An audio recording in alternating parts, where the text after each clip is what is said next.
whenever. Well, hello everybody, and welcome to another edition of our little corner.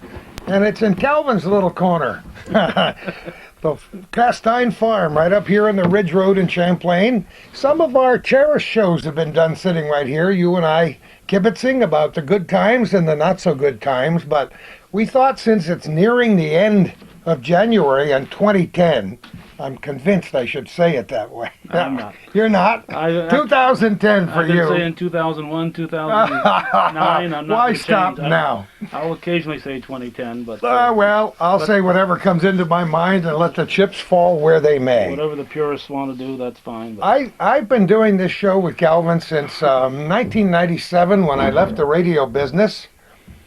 And our first show was in the summertime of that year, and we've done quite a few since then. I don't know how many total. But since that time, we've done over 50 shows a year, haven't we, Calvin? yeah, we put a new one on every week. It's 52 weeks in a year, obviously, and occasionally it's something like the Saranac Lake Winter Carnival, where you're there by yourself. This year there was a few where you weren't around, like at Battle of Plattsburgh time, and I managed to get something on my own. But for the most part, it's been you and I together, and so you multiply 50 by 12 years, that's 600 right there, and we're well into that 13th year. So Isn't that amazing? We enjoy all the shows we do. We try to come up with topics that are a little bit different. When people write books or an occasional historic occasion occurs, we try to be there. Calvin has been there for so many events since the early 1980s, and it's only recently, relatively recently, that people are able to find the older programs online. Welcome to the world of the internet and Plattsburgh.com. Some time ago, you brought me down and we chatted with Brian McBride, and he had this concept, and it looked good to me. And guess what? It is good. People all over the world are watching our little corner and your other shows. yeah, it continues to grow. It continues to evolve. Not necessarily as quickly as we'd like it, but we're getting there. Before you and I sat down here, we checked the computer, and as of right now, at a little after 10 in the morning on January 29th, 2010, or 2010. 2010, yeah. We have 1,574 programs up there. Some of them are Motorsports Magazine and some youth hockey that Rick Knowles does. So it's safe to say about 1,500 hometown cable programs are up there. Some dating back to as early as 1983, and some as recently as what we've just finished shooting. We try to get all the new stuff up there in a timely manner. There are two websites, Plattsburgh.com and HometownCableNetwork.com. Either one will get you the same programs. We're trying to push more to Plattsburgh.com, but HometownCableNetwork.com will also get you the same programs. And we've just scratched the surface, because I'm estimating that when we get done, we'll have 15,000 up there. And I shouldn't say when we get done, because there'll be more to go. We'll It be adding perpetuates that every itself. week. Yeah. The programs are interesting and fun. We've met so many terrific people. Some of them have become our fast friends since we met them. Some are tremendously famous around the world, and some are local people whose star has yet to rise, and hopefully we've been helpful in some way in encouraging them to go on with whatever it is they're trying to do. It's, as a package, it boggles the mind. When you think 15,000 events since the early 1980s, somebody sent me a beautiful email last week, a friend of mine who began with various programs in the North Country, got his doctor's degree at the college, but never forgot his roots, sent me an email to say he was leaving, but how he really appreciates what we do in this program, what you and I both have done as individuals in the North Country, and we hope it shows that we care about the people and the events and the places. Now, 2009 was a pretty productive year. 2009. Yeah, for hometown cable for many reasons. But we knew it was going to be because we forecast that the quadricentennial would be a fun time, and it really was, wasn't it? It was great. I think the first show we did regarding the quad was in 2007 when we did the stamp cancellation.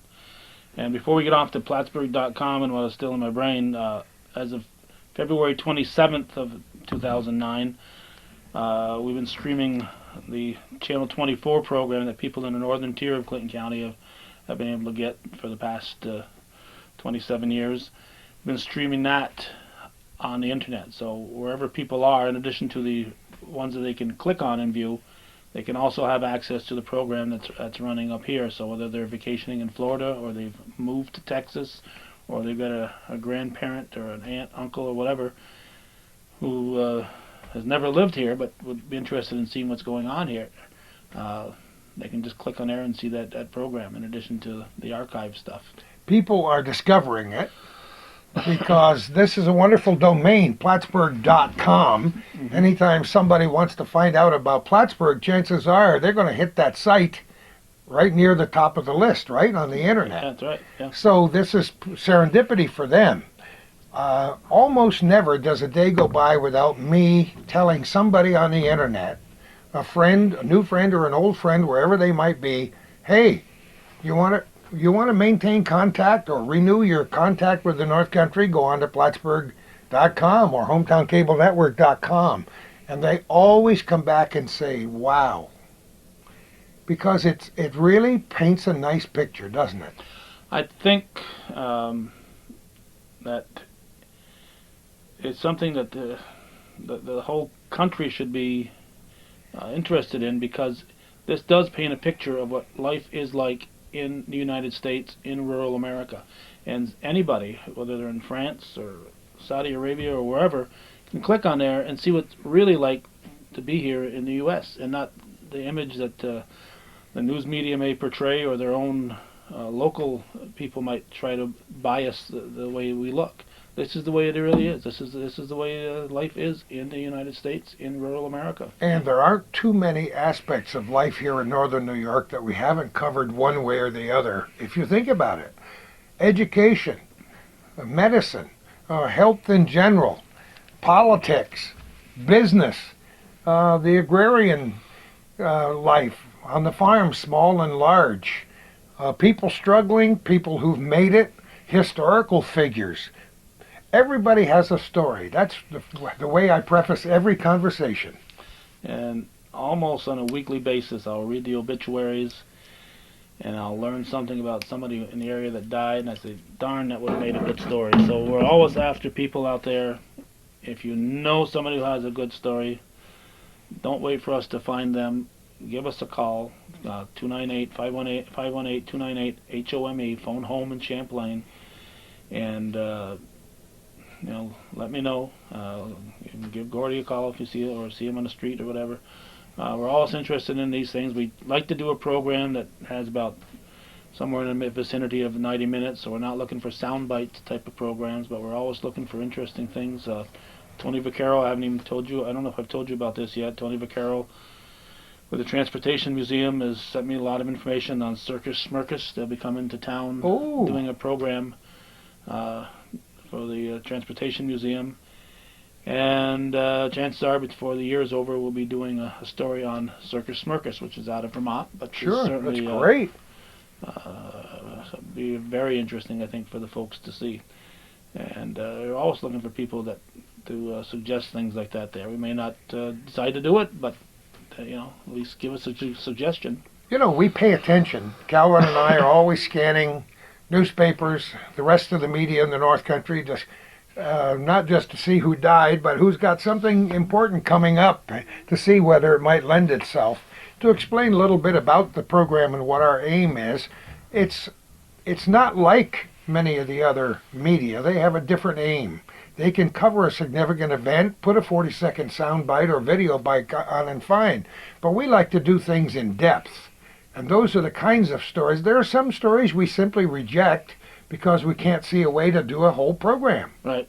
Yeah, we don't want to stretch something to make it 90 minutes, and we don't want to condense it. If it turns out that it's a 2.5 hour program, then we'll spend the 2.5 hours necessary. If it's really an hour and a 3 minute program, then we'll do an hour and 3 minutes. We're not going to talk for an extra 27 minutes just to fill up 90 minutes, because I've got hundreds and thousands of other things that we can fill up our time with on Hometown Cable. So we try to let each show dictate the actual length of it, although we try to shoot for something that would fit in a 90-minute parameter, but that's not hard and fast by any means. It's a fun program to do. It's an interesting program to do. It's almost always totally extemporaneous, although we rely on whatever knowledge we've managed to scrape together in our lifetimes to figure out interesting ways to interview people and to show things with the camera. But since it is extemporaneous, it's like looking through a window and seeing the way people live and what they have in mind, and that's a good thing. I think it's a very important thing. And in our case, Calvin, it's almost unique. There aren't very many people doing this. Our marriage to the public access part of television has been long-standing. It's gone through some rather painful changes from time to time, but once we establish it, we try to get it on as many cable networks as it's reasonably possible to do.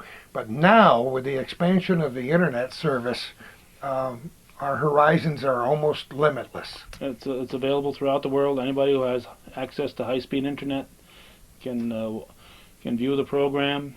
And again, we're archiving it, and right now it's free. Whether that remain that way or not, I don't know. Unfortunately, so many of the people who enjoy our programs don't choose to support it, and it just comes a point where you can't continue to give things away. So you have to make a living. So, but right now, everything on Plattsburgh.com is available for free view. Just click on it and view it. And if you want to send it, there's a couple little boxes there. That one of them is the URL, and if you capture that, cut and paste it, you can actually send that video to a friend. And That's a good point. I didn't know that. Just click on that URL, and they can watch it on their computer. So they haven't got to search to find it. If you've got a ball game or a program that Gordy and I have done, or Bob Ben and I have done, or a board meeting where somebody got out of hand, you can just capture that and send it to anybody you want in an email, and they don't have to search the website to come up with that program. Calvin keeps very careful track of everything we do, everything he does. He has untold stacks of these calendars dating back a long time, and each little box is jam-packed with items. And sometimes I forget some of the shows that we did 11 or 12 months ago. So it's interesting for me to go back through time and say, yeah, we met somebody. Or I'll meet somebody on the street 6 months later and I'll say, where do I know this person from? Calvin has a vastly better memory than I do for names and circumstances. So let's go through some of the shows we did in 2009 and see what memories we have. Okay, but we're going to be consistent. Either it's 2009 or, oh, no. or I'll never be able to say 2009. Anyway. These are the ones we showed. The first show we put on, which obviously would have been taped in 2008, was the last one we did with the Cooperative Extension, and we really got to get busy and do more with them because they got so much to offer. The folks at Cooperative Extension, we just kind of sleep at the switch last year in 2009. We did 2 shows with them in 2008, and we really got to do more of those, I think. They're wonderful people. You talk about rural America. The North Country Cooperative Extension has been an icon, a stalwart, for many, many years since my early days in radio when we taught people how to can things during the harvest season, and they're just great people. Some of us were a little bit under the weather in that last show we did. We had to go through a snowstorm to get there, but like the mailman, the show must go on. That's true, and we also want to do more programs with and about the libraries because they're so much a part of each one of the little towns. These librarians who've done that, you remember your school librarians from when you were a kid, and so do I, and these people had a great impact on our lives. So that's another topic We've talked to librarians at one time or another, but that's something else we'd like to do. And including everybody's favorite librarian, Oh, Stanley Ransom. Yes, sir. What else? Okay, then we did an updated tour of the WCFE. Then again, that was taped in 2008, but we showed it in early 2009. And Mountain Lake PBS is what it's more popularly known as, but I still call it WCFE. Yeah, me too. Channel 57, which is of course different on each one of the cable systems wherever they show up. But public radio and public television has an important place in every community, and many people confuse what we do on public access with public television, but the two are not combined. No, even in the Press Republican, that is so good about putting our schedule in there every Friday, and I can't say enough about Bonnie McIntosh, she's terrific. She's She's such a dear friend and a good person. To doing that, even if I'm a little late sometimes, she finds a way to squeeze it in there. But it's under public broadcast, and that's fine with me. You know, that doesn't. You know, it's we got our own little category there. As long as people find us. Yeah. So one way or the other. Every Friday in the Press Republican, you can get a view of what's coming up in Plattsburgh and in the Northern Tier through the Press Republican, and also up here in the Northern Tier, the Islander Mary Rasco is. If I don't send her the information, she's gonna send me the email. Does she? Need your schedule. But you know, that's a good point, because since I've been doing this show with you, we've covered much of the media, the other media in the North Country, from the smaller newspapers to the more widespread circulated newspapers, radio stations. The first time I had a real good contact with you and the late Bob Venn was at that radio station, WIRY, that I sat at for so many years, and you guys spent, I think, the better part of a day without a free lunch there. I'm not sure I even offered you a cup of coffee. We expected a full buffet, but yeah. Bob was more disappointed than I was. I should have had the sign on my chest that said Fat Chance. How many have we done where I couldn't even find a cup of coffee somewhere? You know me and coffee. Yeah, but we have covered the media. And we're going to be doing one shortly. At least it's in the works with Denton Publications and their new paper that they've got out in Plattsburgh, and so that's in the works. Just a matter of when we'll be able to get the timing to get that one done. So there's always, you know. You and I were looking at a list. I had about 20, 25 things in that list that we're going to be doing. We want to get Jim Keeble and Mark Barry together and talk about Abraham Lincoln. Oh, I can't wait for that one. That's going to be one of my favorites. I know it is. Every time I see Mark Barry or Jim Keeble, I mention it, and they say, "Oh yeah, we got." Yeah, so we got to get that one. It's just a matter of sitting down there and getting the timing on it. It's tough to work these things in, but we'll do that this year. We got to do it this year. The next thing we showed in 2009 was one of our programs we did with the old houses, the books by Alan Everest. This particular one was the first part of the first book, but it's the second one that we did, because I didn't have a copy of his first book when we did we first did the show, but because I did his second book and then we did his first book, and this was chapter 1 of that. So there's too many pictures in there of the. Is there anyone who doesn't love old houses, who doesn't say my grandmother lived there, my Uncle Charlie lived there, or golly, that house doesn't even exist anymore? And so checking the old houses was so much fun to me. Everybody knows how I love old buildings and old houses, and you and I both had this great passion for history. So looking at those great old books and thinking about it, I makes me want to go and I got Hurd's book out just last week to look up pest houses, because Shan Moore from the Press was showing me an article that she had written. She presented for the McMaster's Prize, History Prize, some years ago, because I told her I was writing about pest houses, pestilence houses in the North Country. She told me some she found. She told me about references in Hurd's book, so I got it. You got a copy of that Hurd's book, don't you? Oh yeah. And isn't it fun? Oh yeah. I read it like old issues of the Reader's Digest every now and again.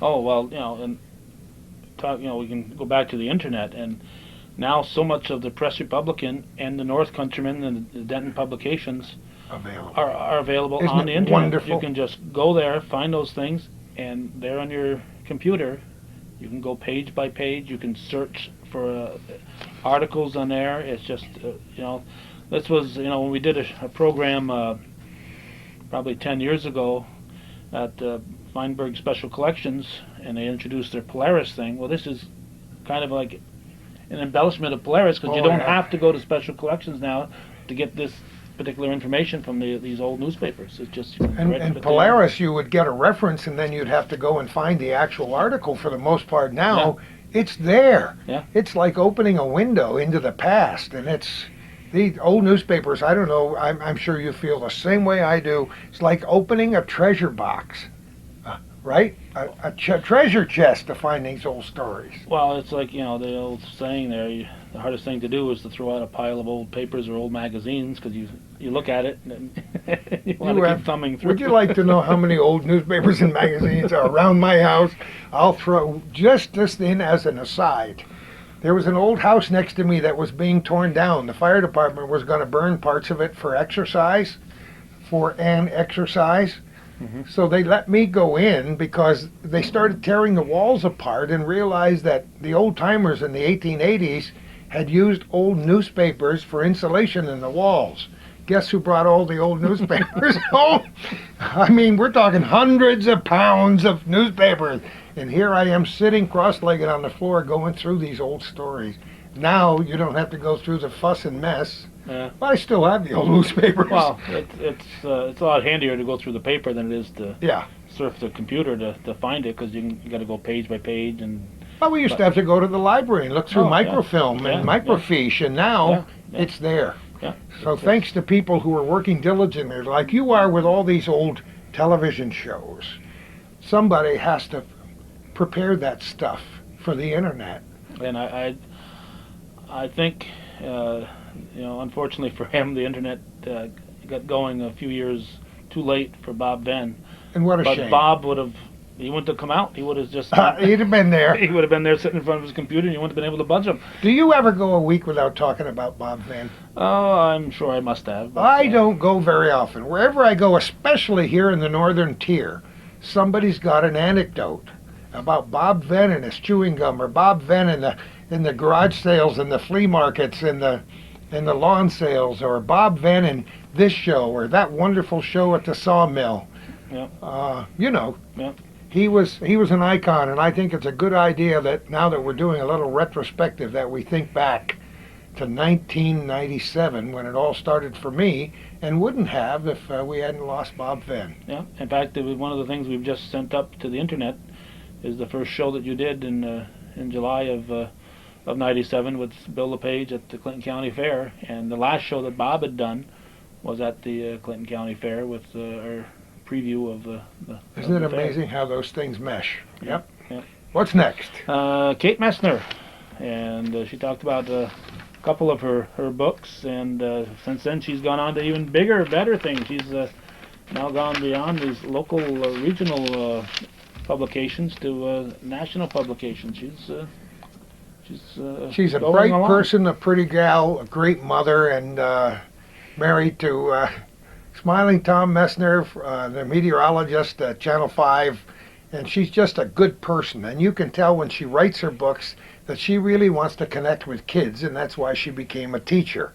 That was a wonderful opportunity for us to talk more about the Samuel de Champlain, the quadricentennial, and to get to know Kate Messner up close and personal. Many people have heard her name, but didn't know that she's writing, and we're so delighted. She struggled, as we all do, with our first books with local, either personal, your own publishing company, or vanity press, as we call it, or regional publishers, as my book came through North Country Books, but to get with a national publisher. Yeah. I mean, I doubt if she got a $4 million advance, but 5 cents is better than zero. I read both of those books that she put out, that on local stuff, and they're very, they're geared for the junior high type of reading, but I found them most interesting. Very good. I was really I went to tell ghost stories to somebody on a family event in the town of Schuyler Falls last year, and this little boy who's I'll have to say he's 9 or 10, to show me that he loves to read and he would read my book of ghost stories, he comes running out with Kate Mester's book. Look what I just read. I haven't told Kate that, but maybe she'll see this. That was great. Yeah, and for old Channel 5 viewers, she was Kate Shermer, and now a long time she's been Kate Messner. All right, next, 1939 war maneuvers. Now this happened because I've been searching on the internet for a lot of stuff from the Plattsburgh idea, the pre-World War I camps that were held in Plattsburgh, and this popped up. And I'd seen pictures here and there about 39 war maneuvers, but I never knew the extent that this was. This was the largest peacetime gathering of troops in the United States history. And it happened right here in out of Plattsburgh, but they traveled all the way up here into the northern tier. They went all over the mountains and really put on a show, and very, very happy that you were able to come up with somebody to fill in the gaps for us. And since then, of course, I've met at least 3 or 4 people who were there who said, "Why didn't you call me?" I said, "How would I know?" Yeah, right. But it was great to have Mr. Light with us and to talk about those days, and then to talk to his brother later on and say, "Yeah, we lived right across the street from downtown."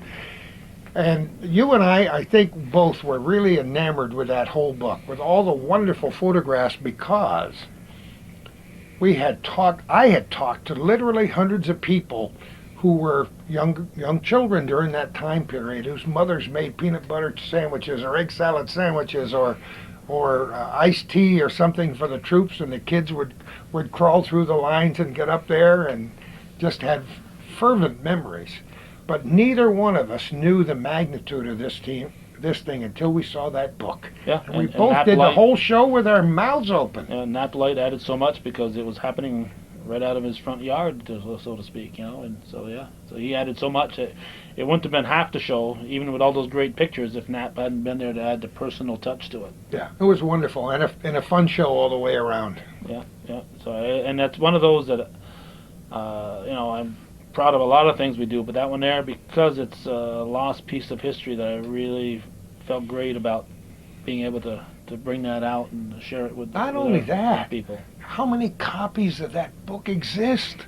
I don't know if there is one in any local library or in special collections. I don't know. And I haven't talked to one person since that show who had even seen that book or knew that it exists. It wasn't even published here. No, it was published out of Watertown. Watertown. Yeah, and I haven't seen it on eBay since then either. So it was just at one time, and I was able to get it at I don't buy stuff unless it's of good course. price, a real good price. But just very, very fortunate that I spotted it, and it was a great show. And so next, it was one of your excursions. You went to Hawaii again. I talk about that a lot. You and I both come from sizable families. We talk about this rural North Country. When I was a kid, we had no spendable income. A vacation, it was a big deal for us to go from New York City up to the Moores Camp meeting every summer, and I'm sure that took us about 2 days on old Route 9 on the trip. So we didn't even see our relatives or elsewhere in New York State, never mind going to Myrtle Beach or Jacksonville, Florida, or Kauai on Hawaii. And that was our second trip to Hawaii. And I have to tell you, it's a wonderful place. You don't realize here, because I won't say we suffer through the seasons, because we kind of enjoy it. This morning was one of those very cold days where the chill factor was a skillion below zero when we got up this morning. We enjoyed that there were no mosquitoes out there. Yeah, that's what you said when I walked in the door. No mosquitoes. That's what we looked at. But where we were in Kauai and then on Waikiki, 83 degrees every day, 63 degrees at night, and you see those beautiful sunrises and sunsets, and it just puts the rest of your life into perspective. So I don't mind once in a while taking a camera with me when we go on vacation. We've done that before, and perhaps sometime we'll do it again. Okay, next in February we showed the Transportation Museum. This was an update there, and that place continues to grow. And of course, as we're talking, within the past couple of weeks, they lost a very important member of that board, John Ionelli. John Ionelli was a good friend, and I'm so delighted that I got a chance to work with John when he was mayor, before, during, and after he was mayor. We did a special shows on the radio station at WIRY. Excuse me, there aren't very many politicians. There are a few now who will sit down and have an in-depth interview. But John and I used to do it like once a week. Just sit down at the radio station and open the telephone lines. Of course, we both smoked cigarettes like chimneys in those days, and we would stack up the ashtrays. But people would say they loved him or they hated him. There weren't very many people in between when John was mayor, but he would field all of those questions and do a great job. And I was so grateful to be able to write an article for Strictly Business about he and Helen not too long ago. And, you know, to just pay attention to what contribution people have made. Because once you're out of the political life, then you're kind of in the background, and you have your own small circle of friends, and people don't know that Helen, with her wonderful Wilcox history, and John, how those two came together and what he did in the North Country. So that's good stuff. Yeah. Little to do with the Transportation Museum, but the Transportation Museum, John has always been interested in old cars. I tried to sell him a couple old Fords. I had him in my garage one time, and he loved old vehicles. Yeah. We are so lucky, Calvin and people who are watching this program, to have this collection of 3 museums on the former Plattsburgh Air Force Base. And it's up to us, because we're a part of the media, to let people know that, because there are still an awful lot of people who live between your place and my place who don't know that we have even one museum on the former Plattsburgh Air Force Base, in spite of all we've done.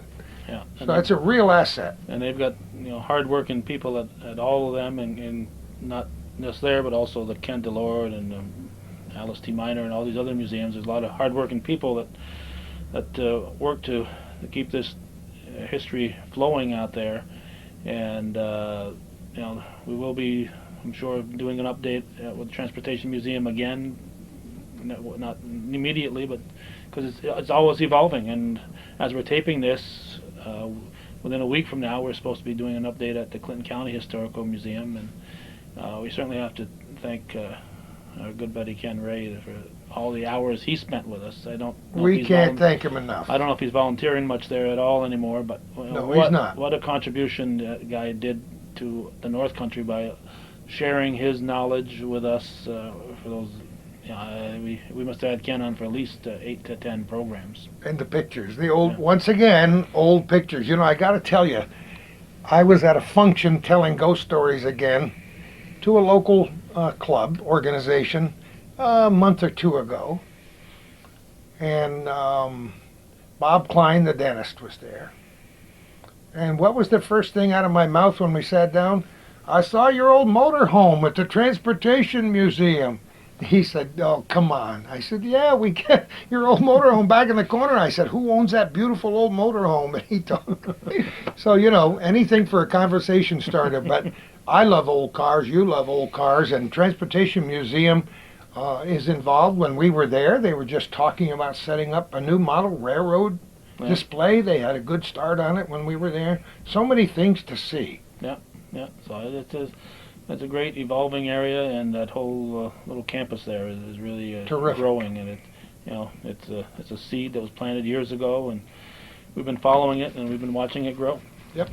The next one we did was part 2 of the old houses with Dr. Alan Everest's book, and he's another one that contributed so much to the North Country. He was a professor at Plattsburgh State, but he took an interest in this area that he worked and he moved to, and really helped promote the history of this area. And he's one of that handful of outstanding ones that you'd have to point to. He was a serious historian, and his books are still, in large measure, the Bibles for the history of this area.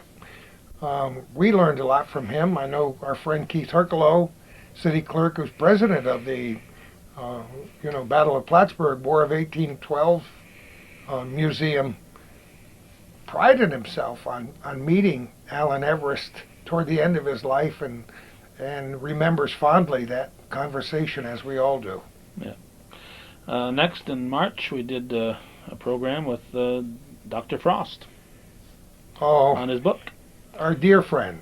Was it Paths Less Traveled? I think. I'm not sure. I think. Well, I can't you remember. know, he's written so much. He's written his column for years and years in the Press Republican, talking about what it's like to take a trip that's a day away.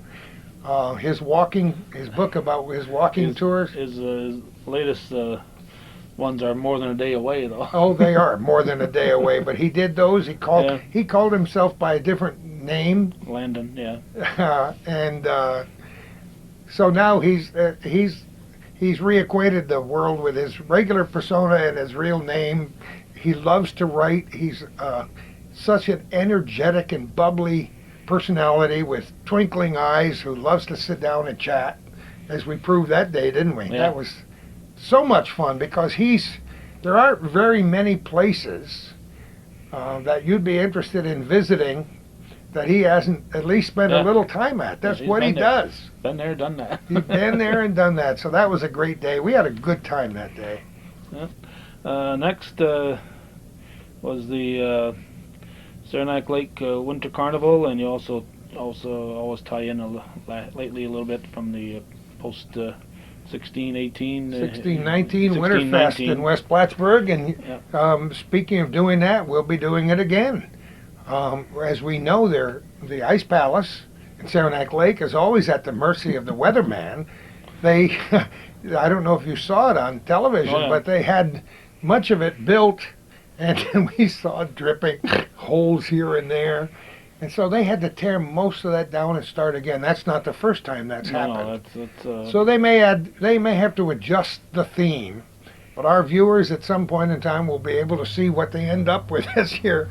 And maybe after last night and this weekend, they'll be able to get started again and make it look good. We definitely have ice-making weather right now. And I'm delighted that local organizations like Post 1619, Post 20, the Legions, the various veterans organizations and other clubs sponsor these local events.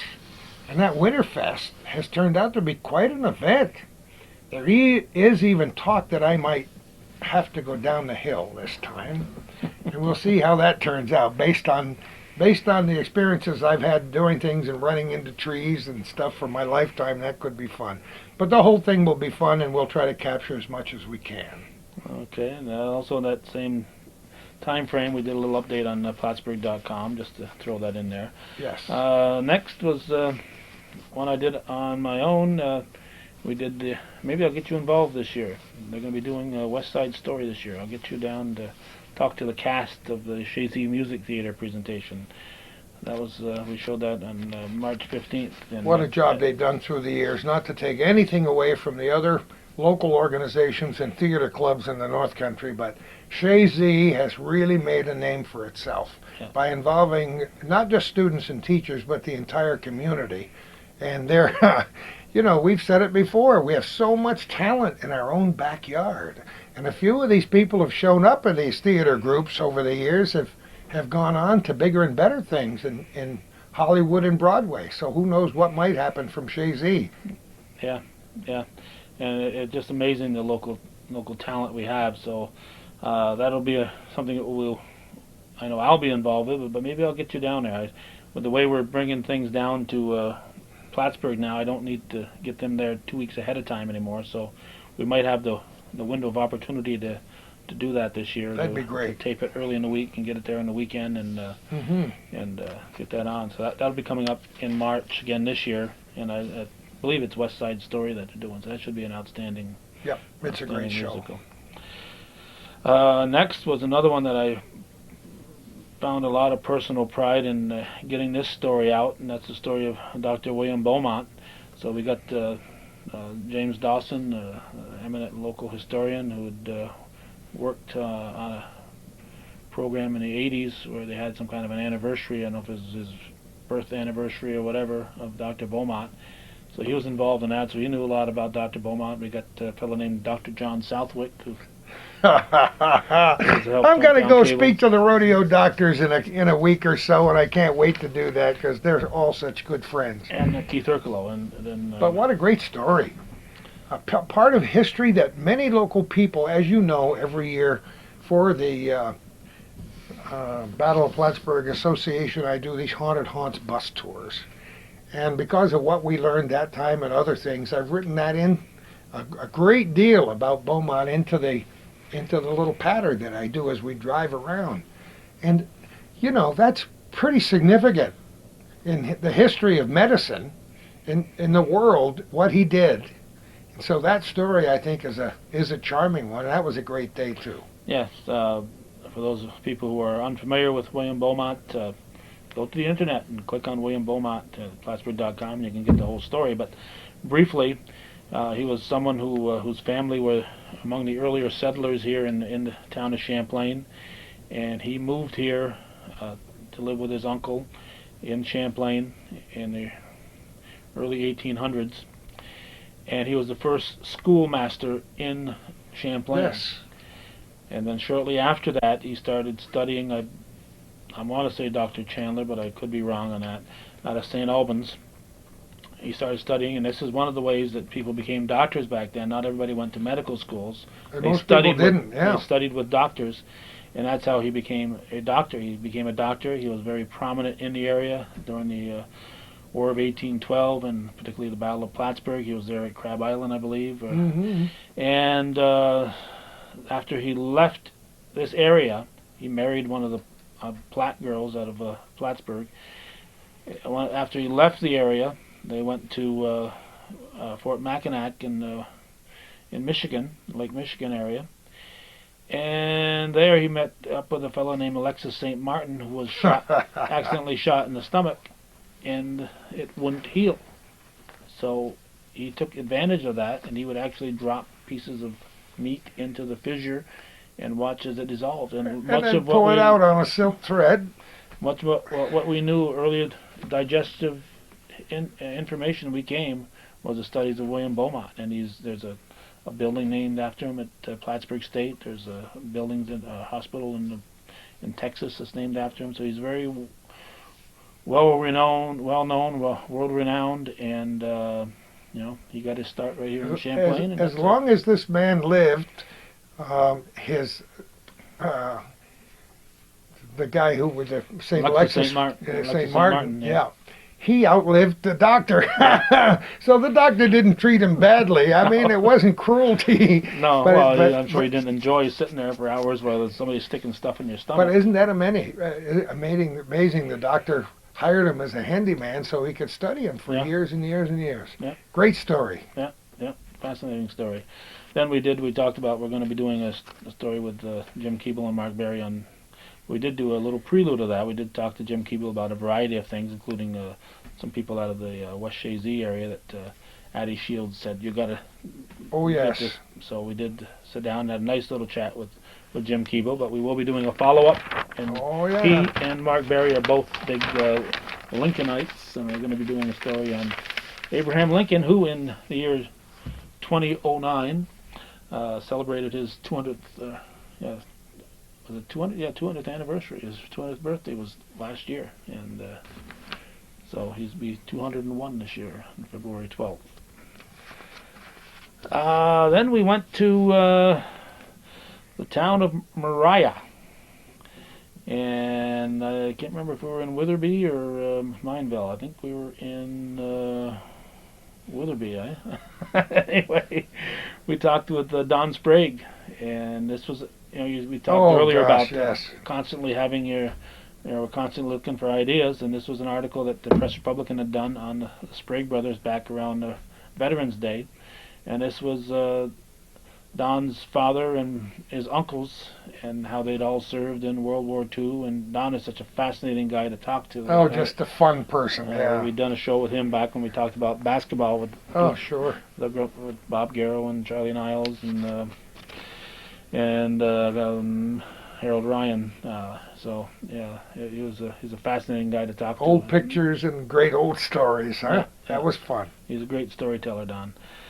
Then we went not too far from here to the Tatro farm, And just talking to the Tatro brothers and their father John Paul about farming is interesting because every one of our farmers that are still going at it here in the North Country all have a very unique story because they're all doing it a little different, but they're all struggling in their own way and making it a success out of it, despite the hardships that the. So just the fact that this is a family operation is an interesting story, but there we had the farm safety aspect. And we talked about a horrible accident, and we talked about the people who were there on that farm, the kids and what sports they were involved with, and the dad making dinners for.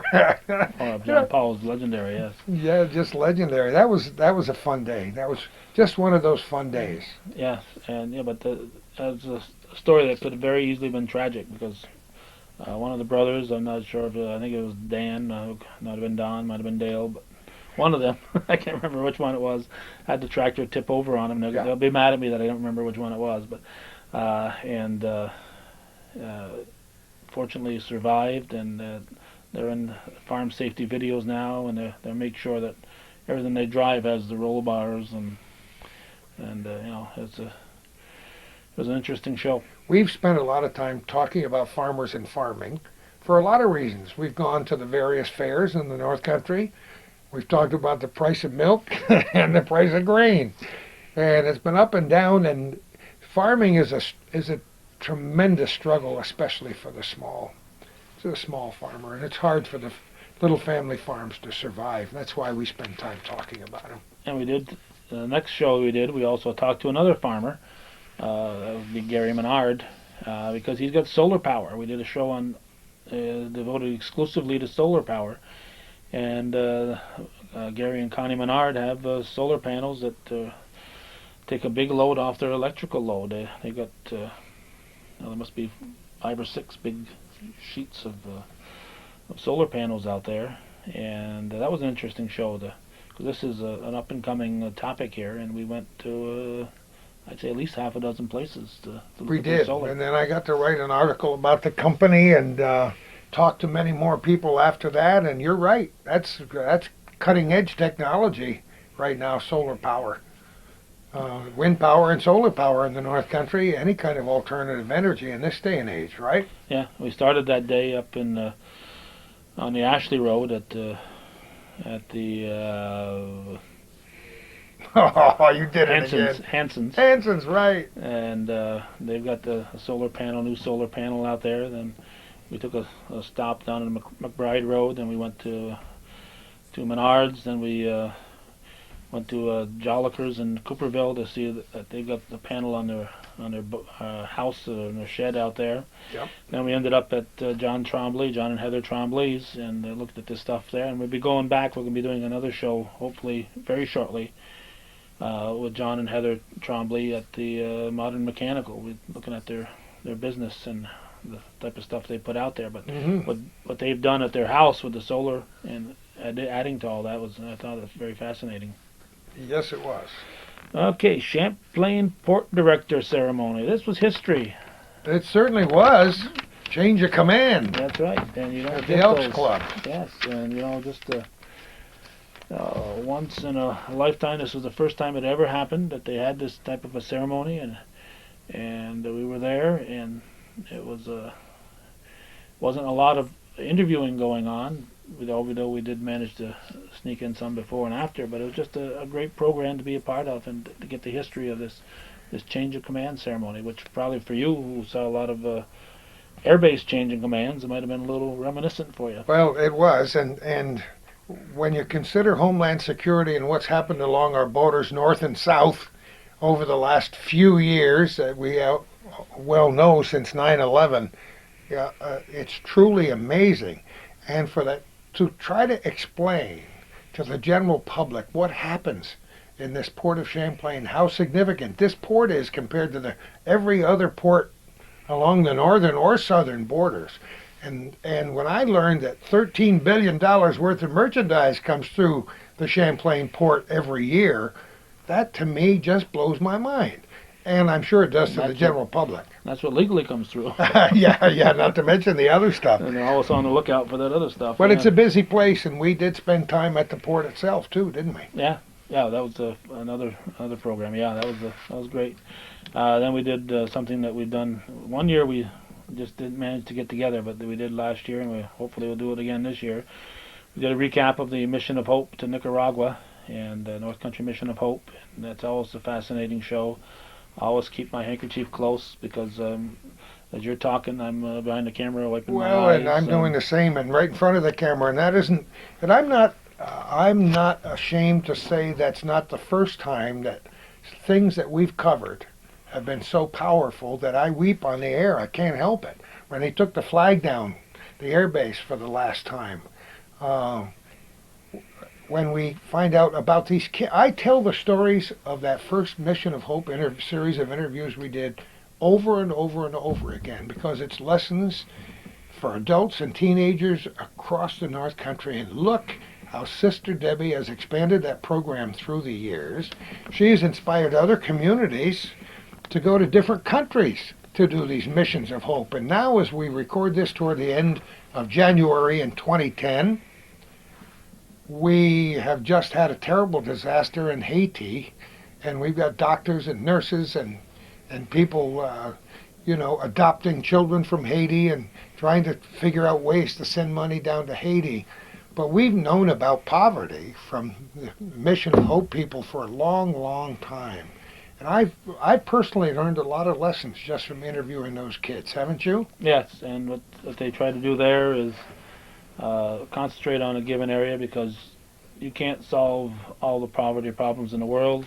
So they try to work in a specific area and try to help those particular people.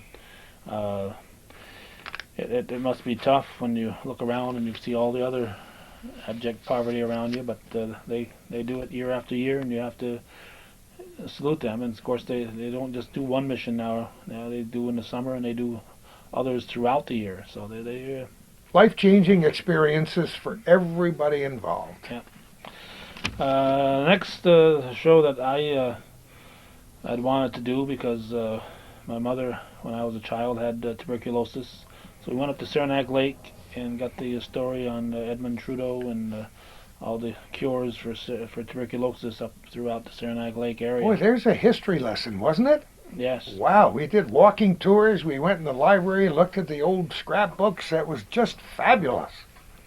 And the fact that Mr. Trudeau was a distant relative that didn't hurt either. But the main reason was because my mother was up in the Ray Brook when I was about a year and a half for about 2 years. So she was there for about 22 months of my early life, and so that was part of my family history, and I definitely wanted to do that. And it was great. It was great for me because my wife grew up in Saranac Lake and worked at one of the cure cottages, and so there are connections all over the place. And that was a great because we actually got to visit one of the cure cottages too. That was terrific.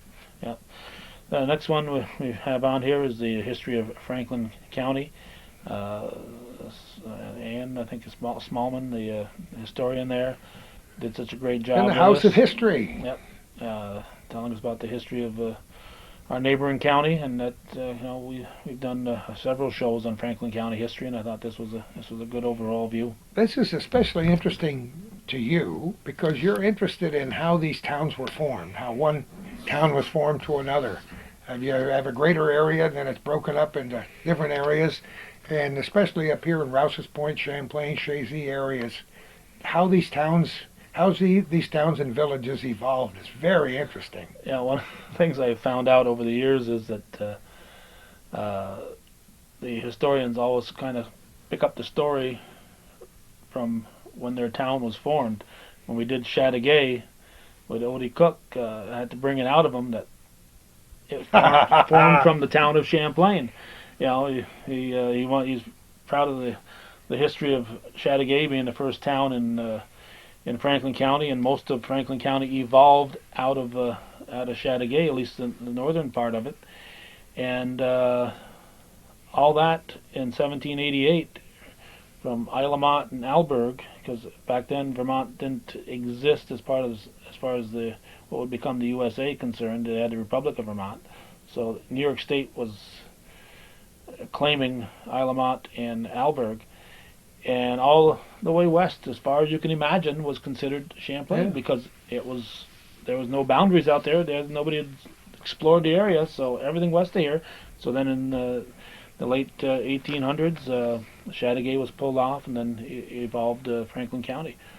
But even like our good late friend now, Addie Shields, when she started about the history of Beekmantown, had to get it out of her that it was part of Plattsburgh. You know, it's not a bad idea to mention Addie Shields in this context or in almost any other context when you're talking about North Country history, because she was a dear friend. She had an amazing compendium of knowledge jammed into that little head of hers, and never was at a loss for words when somebody asked her a question. She would launch off into all kinds of conversations about who your ancestors were, and I think it's really nice to remember her for just a moment. As we've stood in fields with her, and she would make us believe we were there 300 years ago or 250 years ago. She was a gem. Yeah, and she could tie it all in. I've got, and then a few months before she died, she made sure I got a stack about this high of history of Beekmantown stuff that she had put together. Wonderful. It just a great lady. And we talked earlier about Alan Everest.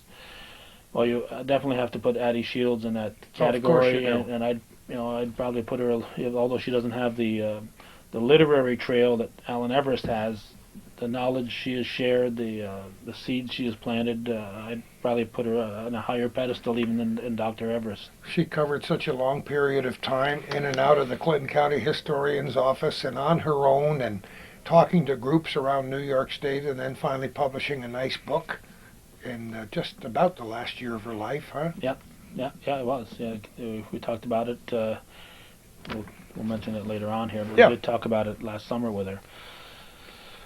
Next one we did was part 2 of the Plattsburgh idea, and we will have a third and probably final chapter to be doing very shortly as soon as we can get a couple people lined up, because I do have more pictures and information on the Plattsburgh idea. This again was the pre-World War I, when they had the military training camps, citizens camps in Plattsburgh, and of course those continued even after World War I, and what's of course helped evolve into that 1939 war maneuvers. But the Plattsburgh idea was certainly well known. There was a movie about I think it's called Joan of Plattsburgh, a silent movie put out. There's books written, and one I found very fascinating. I read it called At Plattsburgh, and we'll be talking about a lot of that book when we do this next show. But there's so much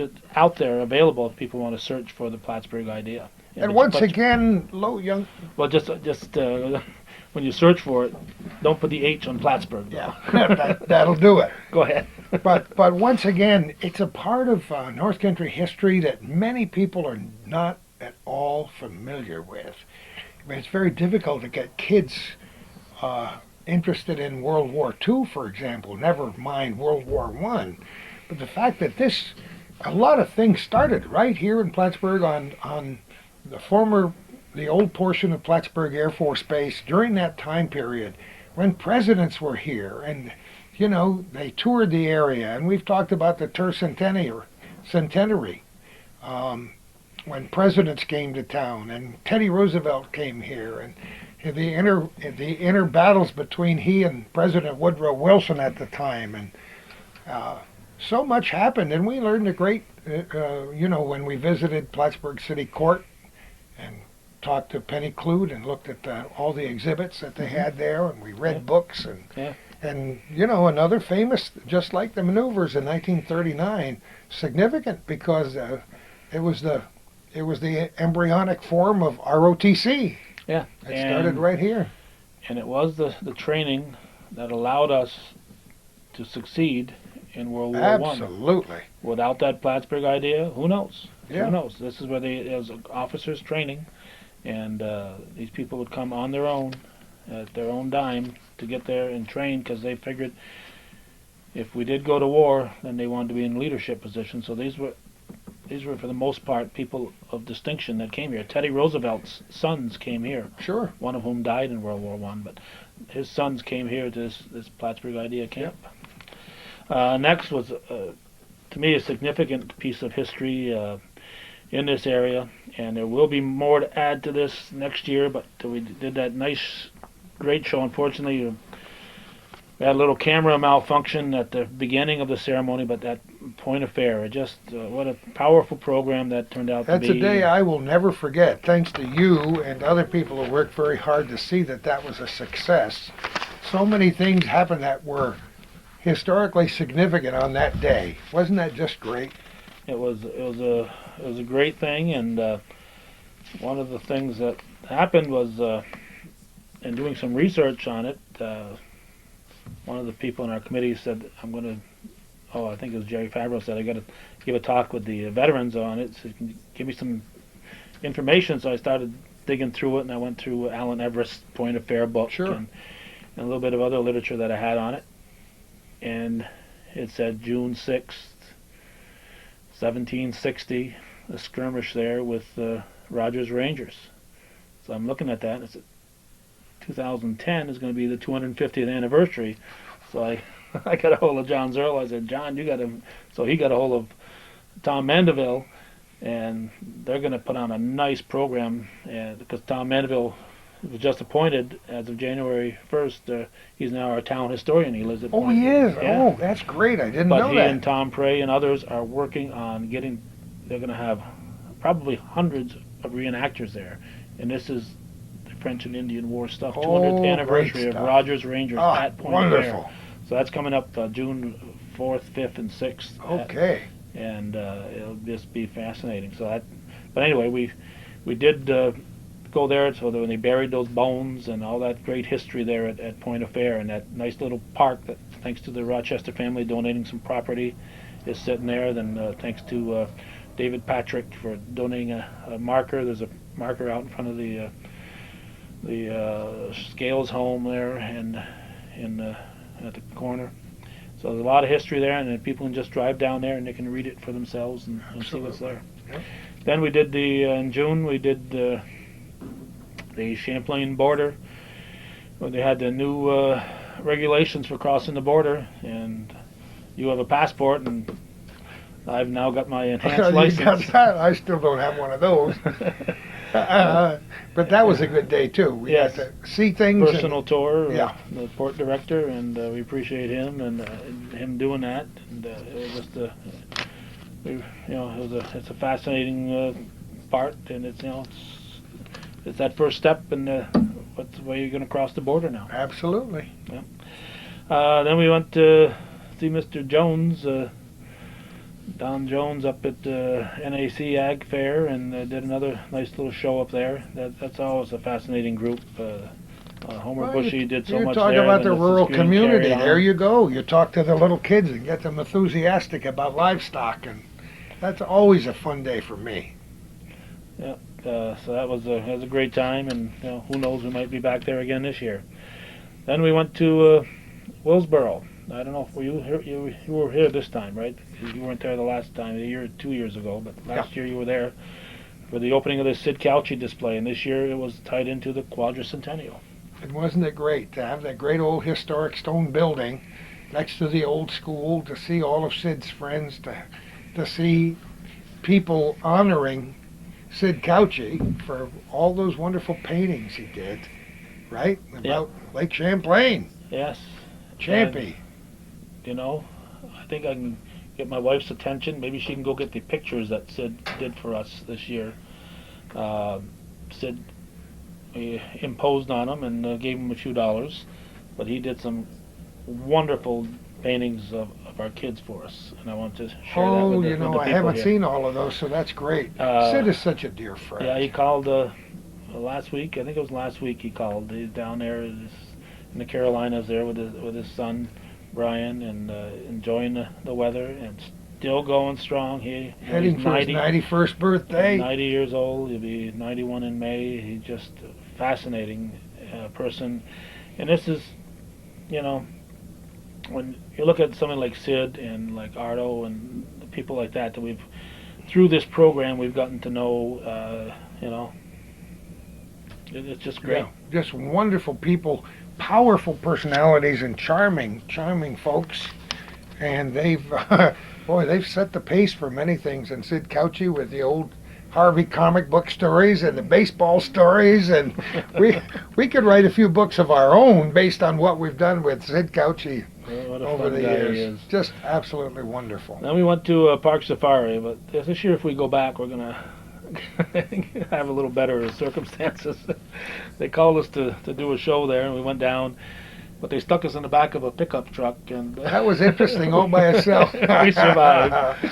But if we go back again this year, we'll get a more personal tour because we were there in 2008 for the coming of the White Lions, and that was a lot of fun. That's a unique place. It's like so many things that we have around here within not too many miles. Hemingford's not that far from where we're sitting right here. Oh, no, that's the people in Perry's Mills who Yeah. had their They macaques. go through the woods. Yeah. Yeah.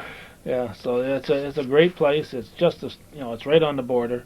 So if people don't take advantage of this, it's too bad because the Park Safari is a great asset to the region. Even though it's in Canada, it's part of our area. Oh, sure.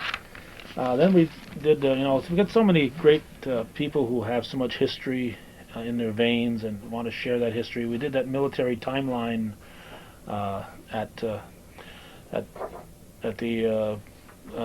the old campus there, around the Battle of Plattsburgh stuff. But a military timeline, and they'll be doing that every year. It's just wonderful that these people do this, Yeah. and something that they will be doing year after year. And That was a lot of fun. We covered a lot of ground. yeah, and following that was the Civil War encampment, which was strictly about people in the Civil War. Yeah. So those two great encampments, they're going to happen every year at that up and around the Battle of Plattsburgh Museum. So look for these things. We didn't go because it was too chilly, but they're out there for Pike Cantonment in December. Oh my goodness, yes, lighting fires and trying to stay warm, and These God people knows are what nuts. kind of warm drinks they had to stay warm at night. But I'll tell you, it's amazing, and that's something that I wish more parents would get their kids involved in. How many families do we know where the whole family does reenacting? Oh yeah. They all dress up. Yeah, They go Roy Clark not and his only to the family, reenacting things that are, from here down to Lake George and farther south, but they travel up to Canada. They go to Gettysburg. Oh yeah. They go all over the place, and that's something that just didn't happen that much 25 years ago. No, these people are such a wealth of information because they study. They don't just go out there and buy a. They learn the or old make ancient their languages. clothes. Yeah. They're just fascinating people. Before we get Too far away too from Sid far, Cauchi. yeah, we want to show this. This is one that he did. What we did is we took our kids' senior pictures, Oh yeah. and you can see them as you. Oh look yes, up there. on the And wall. gave it to Sid and said, give him a little sports setting. My son Justin is a football fan, so he did this of Justin Oh, with a isn't that football bouncing amazing? off his head. And he did these when he was 90 years He old. did them last summer. Yeah. Last summer when he was 90 90-year-old years man. old. Here's Isn't my that son wonderful? Nate, who was a basketball fan and a Celtics fan in particular. Isn't that great? And there he is dunking a basketball. But that's my son Nate, courtesy of Sid Cauchi. You got to frame these sometime. Oh yeah. Well, we've given the originals to our kids. Oh, you And have? These are copies that we went to a place called Border Press, Oh, I've heard of those people. and they were very kind to run these off. The Rochester still love you, huh? Yeah. And here's our daughter Danielle, who played at Northeastern and scored 600 points at Clinton Community College, playing for Donna Dixon. There she is, Oh, taking one of yes. her 3-point shots, courtesy of Sid. And Isn't that great? he just, these are again based on This their is senior I haven't pictures. seen these before. and this is our youngest, I'm tremendously impressed. our He youngest captured it, didn't he? our youngest Caleb is a Mets fan and a heck of a softball hitter. He's here hitting a baseball, courtesy of Sid. But just a great job. Yeah, This was more than I expected, really. Really? We weren't really expecting it. I love it. I don't know And who this person might be. We took out this picture that from many years ago that before last summer, right, Jude? before Caleb was born, even. We had this portrait done, and it turned out very, very nice. So we captured that of Judy, and that's Judy in her garden, courtesy of Sid Oh, Calvin. that's just great. Now, where's the one for Calvin? Well, it all started because he'd done a little comical one of me that he yes, gave me we know. with I'm going to get that one. Give me the Rochester one there, if you could, Judy. This is one that talk about the Rochesters. This is a painting that Beaver Rochester did of Fort Montgomery. Wow. And she's Wow. making these prints available along with the prints of the old White House there at Point of Rush. Yes, right. Point of Fair, Point of Fair. Yeah. But that's See, from where Judy brought looks it like a into the picture, room, yeah. I thought it was a photograph. Yeah, look at How the many photo. times have we Yeah. stood there on that perspective and taken pictures of the fort? Yeah. So Beaver did that, and she's a very talented artist. And Elaine Rochester, my wife, is correct. Oh, Elaine. Yes. I didn't. But we all know we're Cloutier. Yeah, Elaine Elaine Cloutier. Okay. Elaine doesn't know, but she's part of my patter too from the Haunted Haunts tours because of her connection with a beloved saint from Montreal and Okay. so on. She's a great gal. We must have about an hour 10 on there probably at this point, so we only got probably about 20 minutes more, and we're only in July, so we're going to have to. After the Civil War encampment, so we went to the Business Expo, another place we go every year, and that's always a fascinating little thing, even though we were in this great recession. The people there are always optimistic. Optimistic in the North Country. They do that all the time. We do follow-ups every year on these business forums for Strictly Business magazine, and I suppose that's the reason why we survive from year to year. You got to be optimistic. You can't take a defeatist point of view. That's great. Yeah.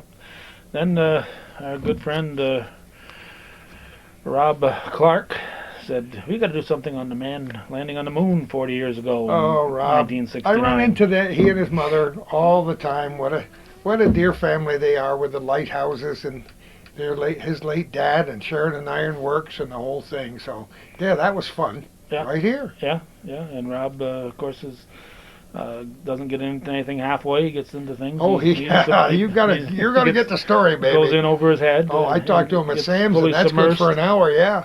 But he gave us some good information and inspired us to do a little show on the moon landing from Sure. 1969. So we appreciate Rob insisting that we do that one. Yep. Then we did the annual Plattsburgh 4th of July parade. Didn't show it till August, but that's always a fun thing. And we're usually right there in the early part of the route and are able to avoid the crowd. But and there is always a crowd there in Plattsburgh. They do well. They've done so well over the years with all of their parades and all the events in Plattsburgh, and where it's on the map. Then we went to another show that you look at it and say, what took us so long to get there? But we went across the lake to Islamont to look at the all those old fossils and stuff. The quarries and the whole thing. That was a good experience, and we promised to get a hold of a professor from UVM and go back. So that's maybe something we can work into the itinerary for this year, because she happened to be giving a lecture to students the day we walked up, and I didn't know all that history before. No, this is history that goes back to the very beginning. The very beginning. Millions of years. These are crustaceans that were just the that was very just beginning great. I loved it. of life on Earth. That history is sitting right there in Islamont. Right. It's amazing, and it's there for the person to go and look at sure. it. So when you're going to the shrine, take a few extra hours and look around. Then we did an update on Miner Farm. During 2009, they had an open house. We weren't able to make the open house. They had a few open cows too, didn't they? So they did a little command performance for us, and we got to see that person put their arm right there into the side of the cow to Talk check on about the St. digestion. Martin. It's what they do up there is, and that's a secret to most people in the North Country for no special reason, but it's been there for such a long time and has Over- educated so many people, right? Over 100 years. It's Yep. a great place with some great people, and they just keep on going. In fact, they rent across the road, as you know. It's now Giroux's Poultry, but the farm land on this side is rented by the Minor Farm, and they're continuing to farm. Then we went. We showed the antique tractor show, which was probably done up around the same time as we did the Plattsburgh Parade, and that's one of the reasons that we have to get out from the parade, because the antique tractor show is usually going on that same weekend, and that's Always interesting. fun to see the old gas engines and to see the tractors, and this time old farm equipment. Wasn't it a combine that we saw that was dated back to the 1800s? Yep. That they had running. Yep. And now our good friend is trying to get us a tractor museum going. Leeward Babby, and there's one that Leeward originally from Champlain, but he left. I think he might have graduated the same year as Celine Paquette from St. Mary's, but he left the area, went to establish himself in Peru. So I was aware of him, but he's not anybody that I really knew because of the age difference and him living in Peru. But then John Ryan did this nice article for Denton Publications on Leeward and his tractors. So when I saw that, we went down and we did a great show with him. And Leeward has become a great friend, a great supporter. Oh yes. And what he's trying to do now with that tractor and agricultural museum is just amazing. And I just hope he can pull it off. Succeed. Yes, me too. Then we did one of our first. You and me, our first live over the internet program. Brian McBride and I had done the St. Patrick's Day breakfast live, and we're going to probably do that again this year live. But the FLW, that's one of the bass fishing groups, and we did a live program right there at McBride's in Plattsburgh, and that was a great show. Talk about being on the fishing. map. These fishing tournaments have really placed us there. Yep. And how many times did we talk to these guys who said the best fishery they were ever at is right here on Lake Champlain? Yep. Now, there is a small amount of controversy over the tournaments and what they do for the lake, but what they do for the economy in the area is a pretty good shot in the arm. Yep. But I think they've got to probably improve a little bit how they catch and release, but that can be worked on. But definitely they put their area on the map. Absolutely. Another one of those that we did because it was a special year, and they upgraded it a little bit to make it a special ceremony. But it's something that we should probably do on a semi-regular basis. Is a naturalization ceremony. This one here took place at Clinton Community College. That's another one that impressed me very deeply. We got to talk to these people, and it's an important thing for the folks who are naturalized, but to learn it firsthand, average citizens, teachers, communicators, other people to tell us how much it meant, and to hear them salute the flag and sing our national anthem. Wow. Yeah. I guess we're patriots. Yeah. I guess we are. Yeah, and that helps bring it out. Then we did a show with Tom Middleton on his experiences over in Iraq, and he's a great asset that Dr. John and Claire Middleton should be extremely proud of. That how their son He's quite a turned guy, out. and he's worked very hard for the emergency services over in Vermont, and got on television again talking about the earthquake in Haiti and many other things. He's an interesting, wonderful guy. And a very someone who you talk about a patriot. Well, here's a patriot. You got it. And a God-fearing man, and he just it was a great show. A book he put out, and if anybody hasn't gotten that book yet, try to find it. Not Doctor, son of John, Dr. John, but Tom Middleton. He's just a great, and I talked about at his class day in 1986, I think it was, or 87 at the latest, but I think it was 86, when the sirens blew. Yeah. Here he was in his tuxedo at Shazy class day, running off to jump on the fire truck to answer emergency call. Sure. Quad Community Day in Champlain. Another great day. September. Just showing what a small community can do to celebrate the quadricentennial. Wasn't that fun? I tell you, those things put me on a high that lasts for weeks after that, because just local people and local events and talking about history and planting trees, and just a good time was had by all. Yeah, we must be up to 120 or so right now. Or Yeah, somewhere in that vicinity. Yeah, 120, 121. So we're only in September here. So we gotta. Then we did the Day Peckinpah. We're not gonna be able to do justice to all these, but No, but we'll mention them anyway. Yeah, the Day Peckinpah. Historical boats. Because of the quadricentennial, that boat came in here, and that, the whole history of the canals and all those great boats that came up and down through here, it's all but forgotten now. But this is a great reminder of that, and if somebody has a chance to see the Day Peckinpah in person, they should Absolutely. certainly grab that opportunity. But it was a great tour. They gave us a personal tour of it, and I found it fascinating. Another place we go to every year is the Bluegrass Festival in Alberg. Oh, yeah. Yeah, that's my kind of fun. It's something we look forward to. And, oh, boy. And it seems like sometimes they get a little wet, but they've never been rained out, and it keeps growing and growing and growing. And talk about American roots, boy, from the Gibson brothers right down to all the other big stars that they bring in, and people get stuck in the mud and they just don't care. They have so much fun. They go from the Gibson brothers all the way up to Donnie Perkins. Yeah, Donnie Perkins too. His mother still plays the piano. And Donnie and his group, and Dick Cook, we have so much fun with those people. With Cookie and everybody, yeah. Then one of the ones that you were unfortunately weren't able to make because you were out of town was the update at Clinton Community College, and it was kind of set in stone that it had to be a certain date because things were going on that date. Yeah. But that was a great Clinton Community College. What an asset to the area, and they continue to evolve and grow. And all four of my children went there, and it's just a great place. And, where would we be without community colleges? They have a wonderful new president now that's got the energy and the wherewithal to continue to make that dot on the map even bigger. Yeah. It's a great asset. Well, not to mention the most beautiful spot in the world up there on the bluff. Yeah. So Steve Frederick grabbed the mic, and he filled in for you that He can do that. Yeah, he did a great He job. can do that.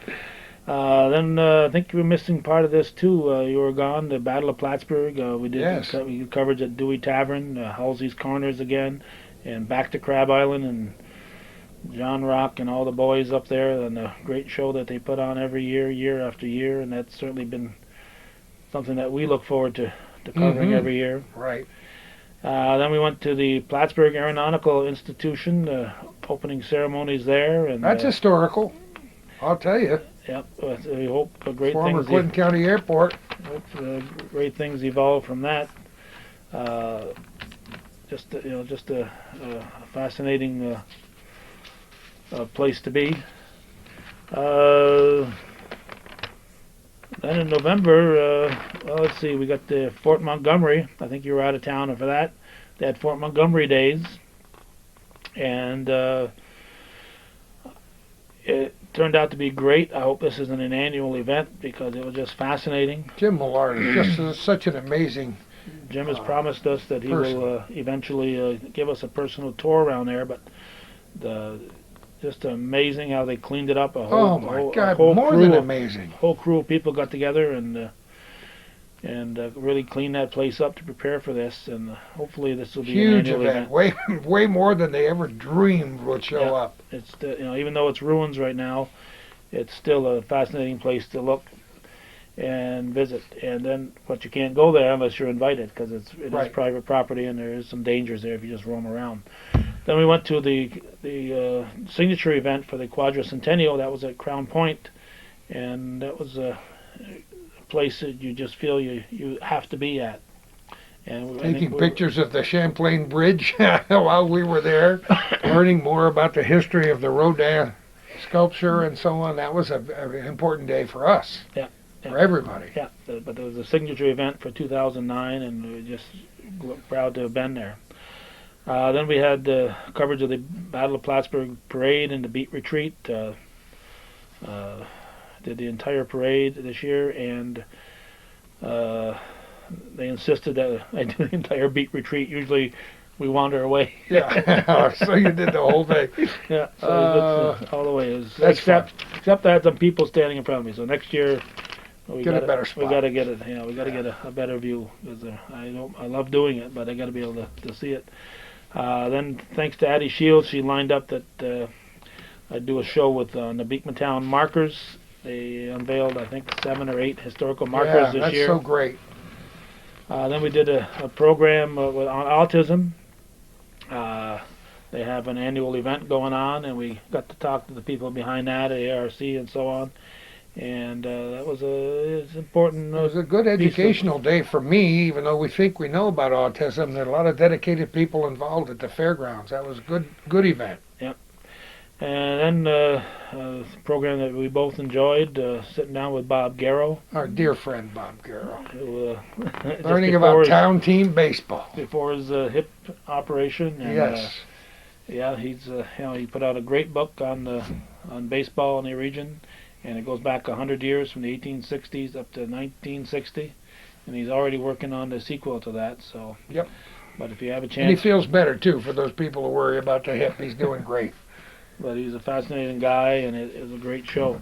Then we talked to his publisher, Larry Gooley and Joe Bloated Toe. McKee at Bloated Toe, and they put out a couple of books in the near past. I picked up a couple of them and enjoyed them immensely, particularly the one on the other Bob Garrow.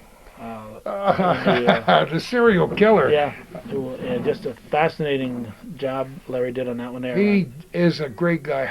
Nobody works harder than those two people do. I think its title is Terror in the Adirondacks, and right. It's a fascinating read. I just recommend that if anybody who's interested in local history, that book there will do it. And Larry's done a whole bunch of books on local history and continues to do this with this Lion Mountain. The Bloated Toe Enterprise is very successful. Just by dint of hard work. I think they work 20 hours a day, those two. Yeah. And then to wrap it up, we did a bunch. The last one we showed in 2009 was the Plattsburgh Monument. This was, again, part of the Quadricentennial, where they rededicated the Samuel D. Champlain Monument in Plattsburgh. And we did that. And then 2010, as some people like to say, we showed the end of the 2009 as we took a trip around the town of Plattsburgh with Bernie Bassett. And very shortly there, as soon as the weather looks nicer, we're going to look at 2010. We're going to go around with Mayor Don Kasperzak, and he's going to show us his city, because we did that nice one in 1999 with the then Mayor Clyde Rabideau Jr. and so we're going to follow up on that in 2010, and I think, doing it in the 10s now, so we'll do it again 2020, then 2030, but this year we'll take care of Judy's going, yeah, sure. I can remember when you and I weren't sure we were going to make it to 2000 or 2014, because that's a significant. Now you're sure we're going to make it? Now I'm pretty sure we're going to make it now that we're in the 2010 range. We have an hour 25 on there, or what do we have? 28. So we got just got a couple minutes left to wrap this one up. Well, you know what? It's fun for me to do this. We don't always do these retrospective things, but it is fun to go back to know that we did that many interesting programs. They're enriching for us, or we wouldn't be doing them. But I hope that we can convey some of our enthusiasm to our listeners through these programs. And it just proves over and over again how many wonderful people and places we have in the North Country, and we deserve more than honorable mention for all the things that have happened here and that will happen in the North Country. It's a pretty darn good place to live and raise a family. And when you say salt of the earth, we got it all around us here in Clinton County. Especially on the roads right now. Yeah, on the roads right now, too. But anyway, it's been a lot of fun, Calvin. It's been a great trip for you and me since 1997, and for you since the early 1980s. I feel privileged to be able to capture this stuff and to share it with the community and now with the world via the internet. But I really do wish that people would understand that we rely on them to support this, and we really need their support if we're going to continue to do this and continue to add to this. As I said, we're closing in. By the time people see this, we'll have over 1,600 events up on Plattsburgh.com and the North Hometown Cable Network.com. But we're going to put up 10 times that amount. But we need somebody to get behind it. How and can support people? What's the best way to support the program? Well, if they got a business, they can help underwrite the Narrow Little Corner program. They can just send in a contribution. We put their name up in our list of supporters. If they want to, up here in the northern tier, I sell advertising. If they just want to send in a contribution, individuals. Unfortunately for me, the people who support the program the most are the older people who appreciate it the most because, like you and I, they started with that greeny little set. Oh yes. Trying to tune in Channel 6 to watch and see what was on the CMT and CMTV in Montreal, CBMT, right? Yeah. CBM TV, something like that. Whatever it was, we tuned in back in the very early 1950s, and they've grown up and appreciate having a local program, a local channel. So those people are leaving us. And the people who I've videotaped in the past 25, 30 years, the young kids, very few of them have stepped forward to fill in the gaps for the old folks. So we need more of them. We hope they do, that. Because I hear daily compliments, and I'm sure you do, on all your hard work.